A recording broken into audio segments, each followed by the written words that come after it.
In the brown scapular, I think we can see a beautiful sign of the Carmelite, a spiritual maternity, and the spiritual influence you have in the church.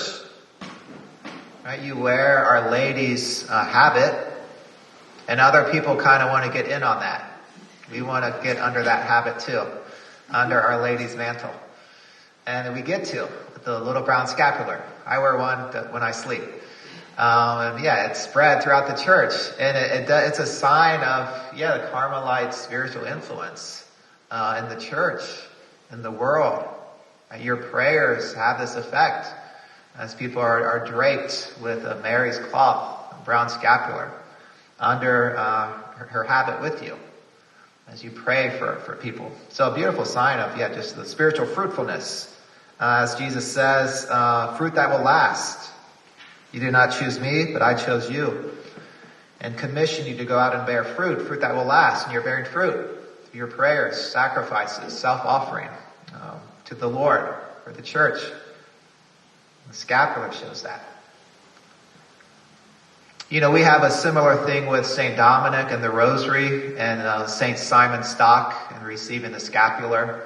Historians come along and say, well, actually, it was only a couple centuries after they lived that we started to see stories in the historical documents about St. Simon Stock receiving the scapular from Our Lady, about St. Dominic receiving the Rosary from Our Lady. And the historians in their pride and arrogance can be like, we got you, all you simple believers, you naive believers, you thought it was like this. We're going to show you how it really was. It's like, oh wow, okay, that's really impressive.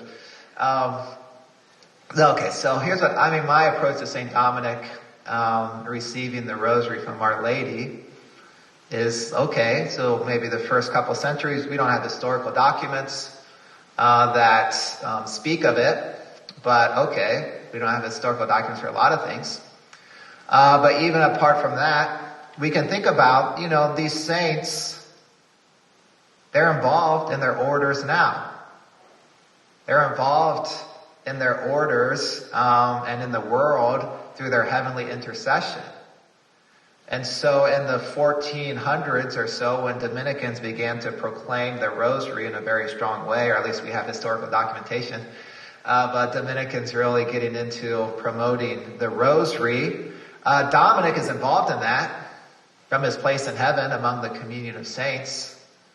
And so whether it's that image of St. Dominic receiving the Rosary, whether that happened in his earthly life, or it happened when he's in heaven and he's interceding for his friars as they proclaim the Rosary, as they pray the Rosary, in the essence of it, it really doesn't make much of a difference.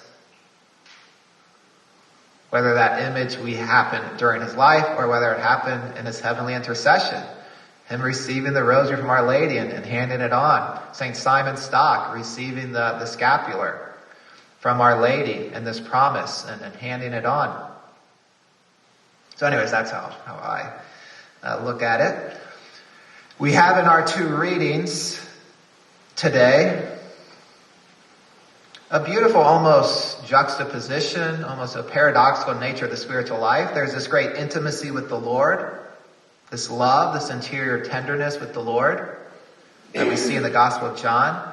But there's also a spiritual battle. There has to be kind of a stern strength in the spiritual life, fighting the spiritual battle. A manliness, almost, we would say, or something like that. But also just this great tenderness as well. And to have the two come together. To clothe yourselves in the full armor of God. To be able to resist the devil's tactics. To struggle against the sovereignties and powers who originate the darkness in this world. The spiritual army of evil in the heavens. You must rely on God's armor. Put up resistance. Pray all the time, asking for what you need. Pray in the Spirit on all possible occasions. And then that leads to this intimacy. You have kind of the spiritual battle, but on the other side, this beautiful, tender intimacy with the Lord. I love Psalm 27 because it captures the same thing.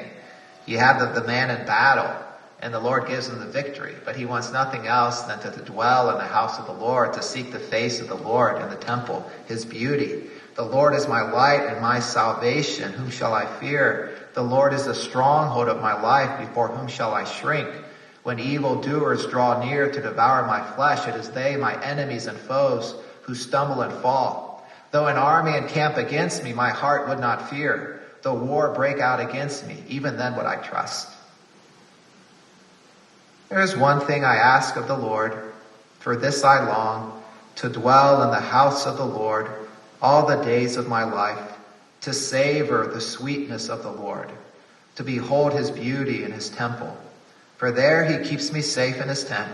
In the day of evil, he hides me in the shelter of his tent. On a rock he sets me safe. And now my head shall be raised above my foes who surround me, and I shall offer within his tent a sacrifice of joy. I will sing and make music for the Lord.